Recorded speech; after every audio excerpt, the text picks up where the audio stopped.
साक्षात कुबेर भगवान आए हैं गोकुल को समृद्ध करने। हैं? सब विस्तार से बताती हूँ, आप बैठो तो सही। कुबेर महाराज, चलो जोड़ी बनाते हैं।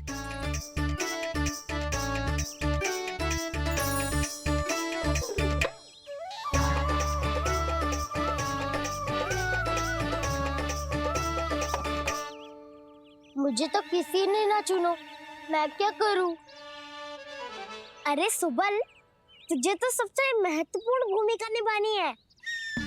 जो भी उस चट्टान को छूकर तेरे पास सबसे पहले पहुंचेगा वो जीत जाएगा।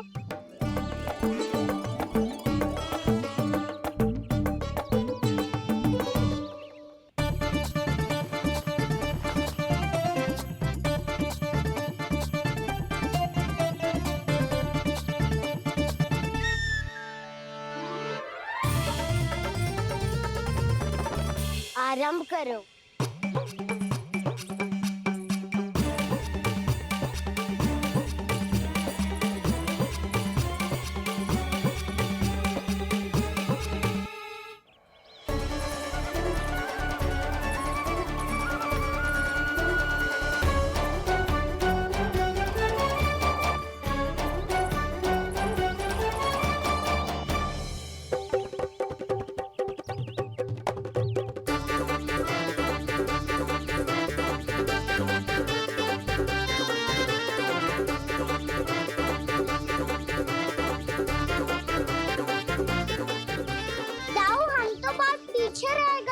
चिंता मत करो कान्हा, दौड़ के आरंभ में ही सारी शक्ति लगाने से हारने की आशंका बढ़ जाती है।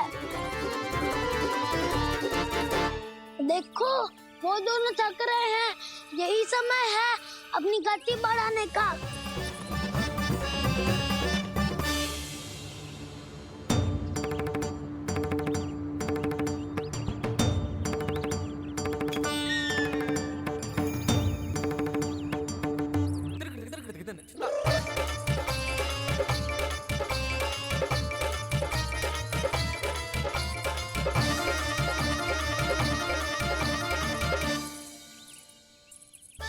लो, हमारी जोड़ी सबसे पहले पहुंच गई। देखा मेरा बलदाव का बल।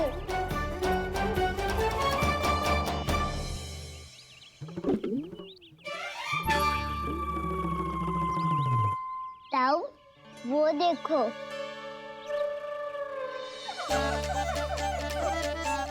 मैया।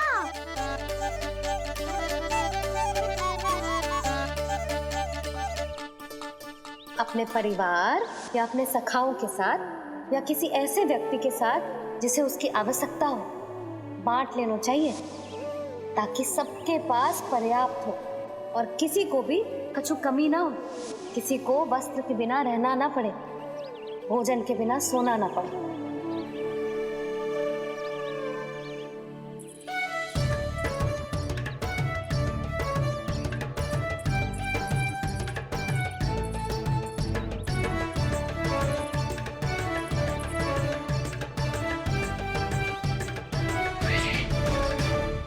लग तो है इससे भूख लगी है।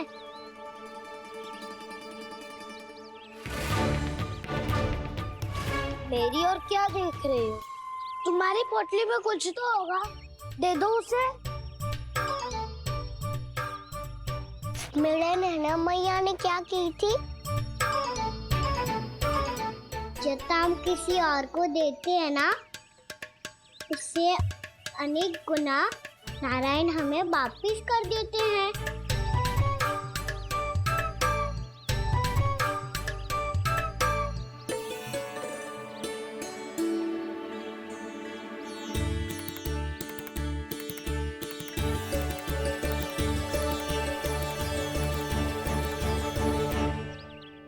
ओहो, अंतिम रोटी थी, पर वो तो मैं खा गो।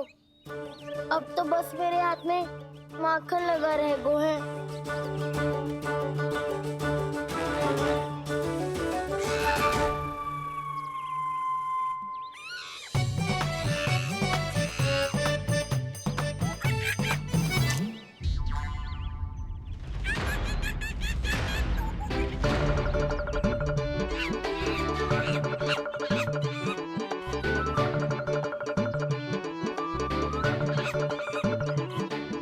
क्षमा करना सखा।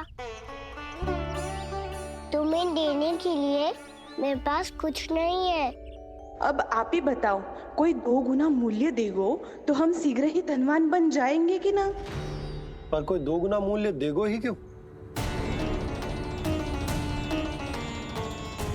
हो सकता है कि उनके पास अधिक धन हो, या उनकी तिजोरी में सामान आ रहा हो, या फिर उन्हें भलाई करने का रोग हो।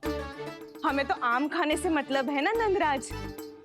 गुटली किनके, हमें क्या लेना देना। मैंने तो निर्णय ले लिया है कि उसकी सिर्फ मान लूंगी। बस नारायण को साक्षी मानकर जब प्रण ही तो लेना है कि सारा का सारा दूध, घी, माखन अब से केवल उन्हीं को देना है मैंने। बस इतनी मांग रखी उसने? हाँ, आपको विश्वास ना हो रहा हो तो गोकुल में किसी से भी पूछ लियो। 2 गुना दाम दियो है परमानंद जी ने, इसलिए तो सबके सब आनंद के सागर में गोते लगा रहे हैं।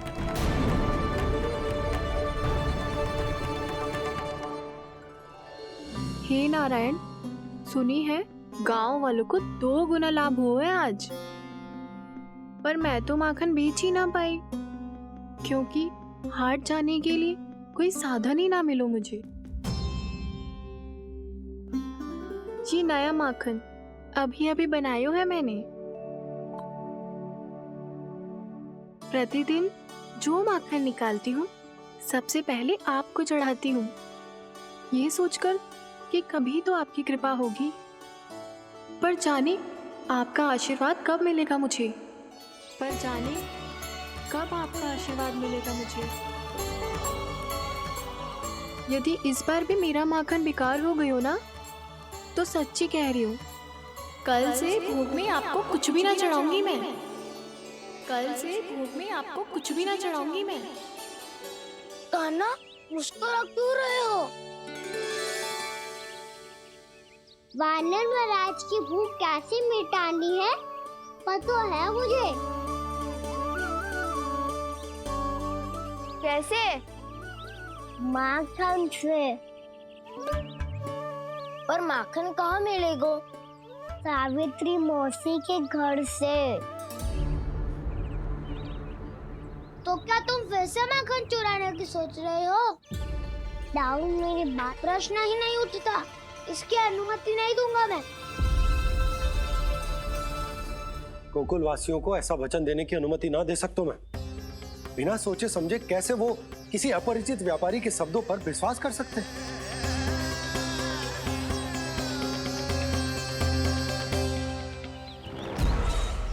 महाराज, गोकुल वासियों को अब धन के जाल जंजाल में फंसने से कोई नहीं रोक सकता। महाराज, मैं धन का ऐसा स्वाद चखा कितना प्रयास करे, अब कोई भी गोकुल वासी उसके हित वचन सुनेगा भी नहीं। महाराज, ये बहुत गंभीर बात है, हमें सभा बुलानी होगी यशोदा। जशोदा जी, आप भी कुछ कहो ना नंदराज से। जे अधिक ही सोच रहे, इतनी चिंता करने की कोई आवश्यकता ना है। आवश्यकता तो है।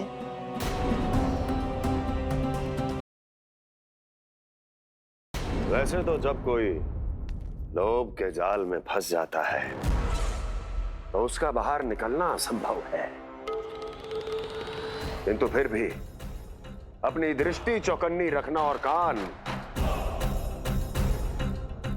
गोकुल में होने वाली हर हलचल पर, क्योंकि मैं नहीं चाहता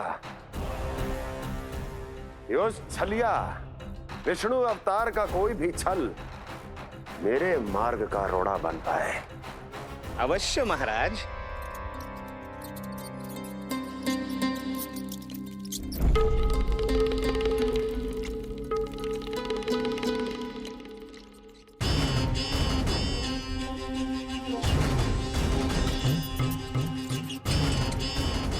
लोभ। ध्यान रहे परमानंद, गोकुल वासियों पर लोभ का प्रभाव हर बीतते क्षण के साथ बढ़ता चला जाना चाहिए। महाराज, जैसे किसी कबूतर को बिल्ली दबोच लेती है, वैसे ही मेरा फैलाया हुआ लोभ गोकुल वासियों को अपने पंजों में दबोच लेगा, सब झटक लूंगा।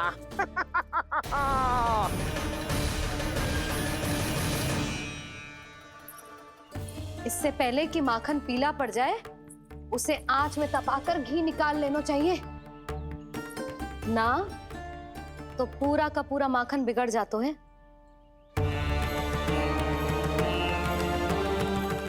मैं अभी भोला से कहकर सारे ग्वाल ग्वालियरों की सभा बुलाता हूँ। मुझे सबसे बहुत महत्वपूर्ण विषय पर बात करनी है।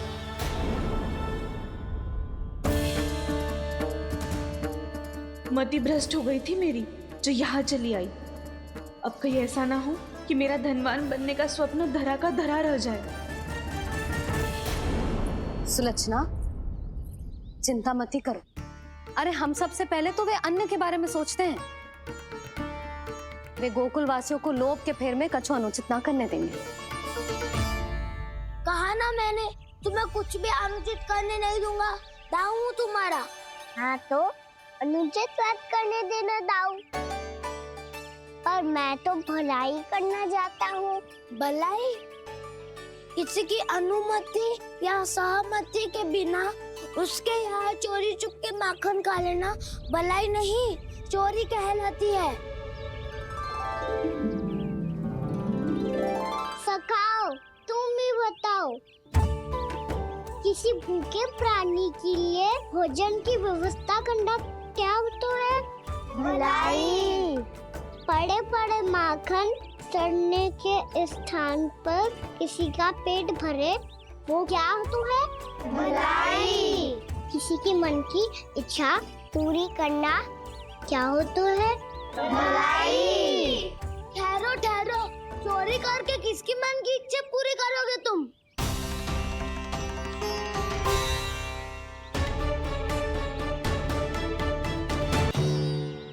और किसकी दाऊ?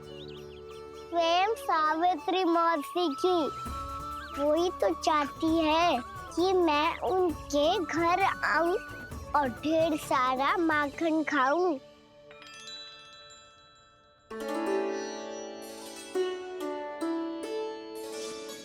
तो फिर अगला घर आपका। क्षण भर तो ऐसा लगो जैसे कान्हा ने मेरे मन की इच्छा सुन ली हो। वैसे कितना अच्छा हो तो यदि सुन ही ले तो। तुम्हारे कहने का अर्थ है कि सावित्री मौसी चाहती थी कि तुम उनके घर भी जाओ, जैसे जानकी के घर गए थे। ये बात तो उन्होंने मैया के सामने भी कही थी कि मैं उनके घर जाऊं। ये तो उनका सौभाग्य होएगा। किसी का सौभाग्य बिगाड़ते इतने बुरे ना है हम। ये बात तो सही कही है। मुझे भी कुछ अनुचित ना लगता है इसमें। तुम तो सत्यवादी हो मधुमंगल, तुम्हें क्या लगता है? अब बोल भी दो, वानर महाराज भूखे हैं। वानर महाराज से अधिक भूखा तो मुझे तू लग रहे हो। यदि कान्हा सच्ची में जैसा वानर महाराज की भूख मिटाने के लिए और सावित्री मौसी की इच्छा पूरी करने के लिए कर रहा है, तो दादी के सीख के अनुसार मुझे इसमें कछु अनुचित ना लगता। पक्का हम सच में चोरी नहीं भलाई करने जा रहे हैं। सही कहा दाऊ। यदि भूखे असहाय वानर महाराज का पेट भरोगे तो इसका असली पुण्य तो सावित्री मौसी को ही मिलेगा। इसका अर्थ तो ये हुआ कि कान्हा सावित्री मौसी का घर माखन चुराने नहीं जाएगा, बल्कि उसे दुगना कर देगा। बात तो सही है, तो फिर मैं तुम्हें नहीं रोकूंगा।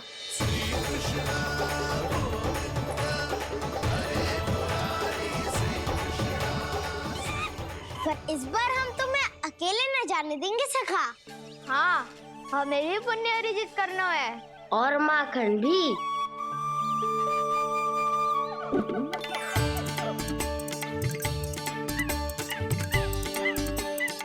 लगता है देव वानर महाराज भी हमारी टोली में तब तो ये सबको ये कला सिखानी पड़ेगी। सही कहा सका, अच्छे काम का प्रचार प्रसार तो होना ही चाहिए ना। तो ठीक है, सिखा दूंगा। और हमारी टोली कहलाएगी शौर्य विद्या प्रसारण टोली। और कान्हा, तू बन जाइयो इसका अध्यक्ष और दाऊ बनेंगे उपाध्यक्ष। मुझे स्वीकार है। शौर्य विद्या प्रसारण टोली की जय! शौर्य विद्या प्रसारण टोली की जय! और सुनो, क्या करना है और कैसे।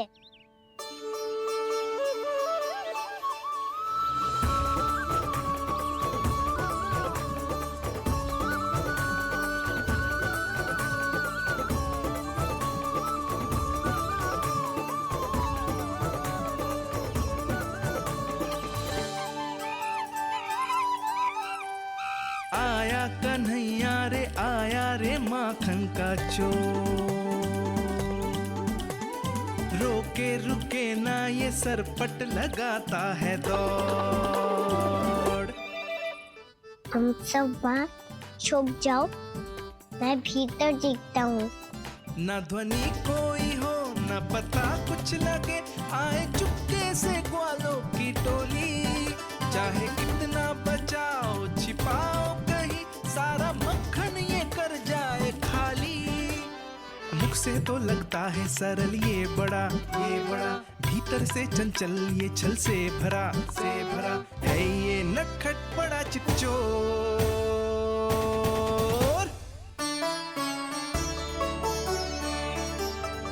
इतनी ऊपर टांग रही हो मासी।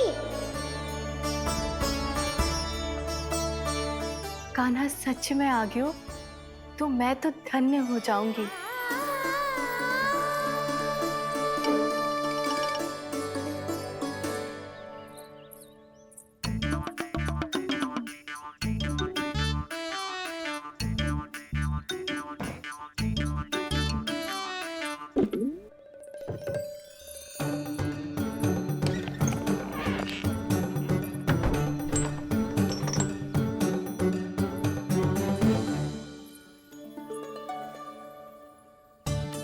मन तो करता है सारा दूध दही माखन उसे बुलाकर अपने हाथों से खिला दूं। मुझे बुलाना भी चाहती हो और अनजाने में मेरे लिए कठिनाई भी बढ़ा रही हो। पर मेरे यहाँ क्यों आएगा कान्हा? इससे अच्छा तो यही होगा कि कल माखन बेचने के लिए कहीं से सकट का प्रबंध कर लूं।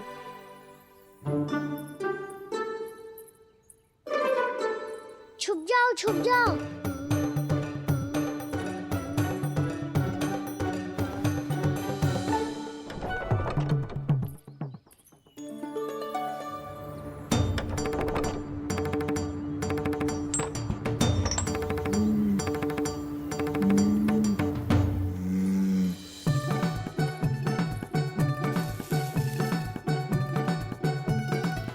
वैसे भी वो ठहरा राजकुमार, एक साधारण गोपी के यहाँ का माखन काहे खाएगो। तू भी बावली हो गई है सावित्री। कान्हा आना भी चाहे तो इतनी दूर आएगा कैसे?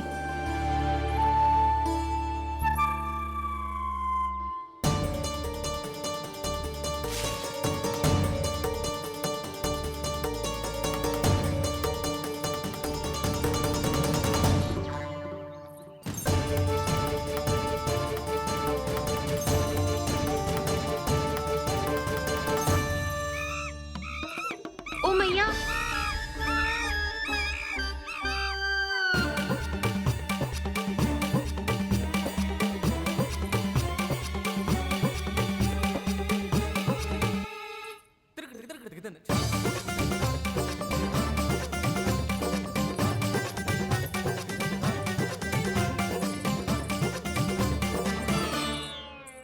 सब खड़े हो जाओ।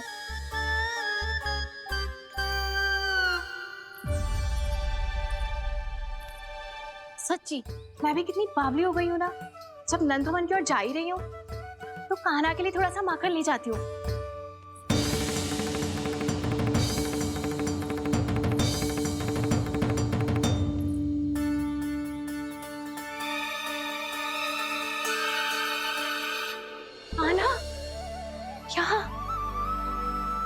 ये मेरा स्वप्न है या फिर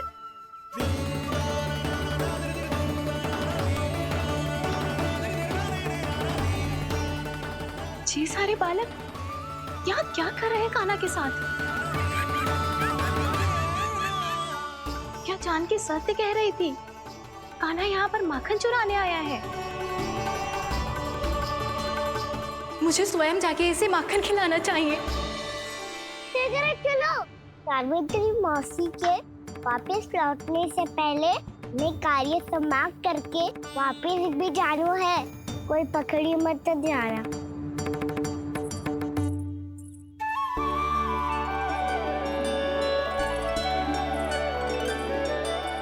ये मुझे देख के भागो तो ना ना, ये जो कर रहा है, जैसे कर रहा है, मुझे करने देना चाहिए।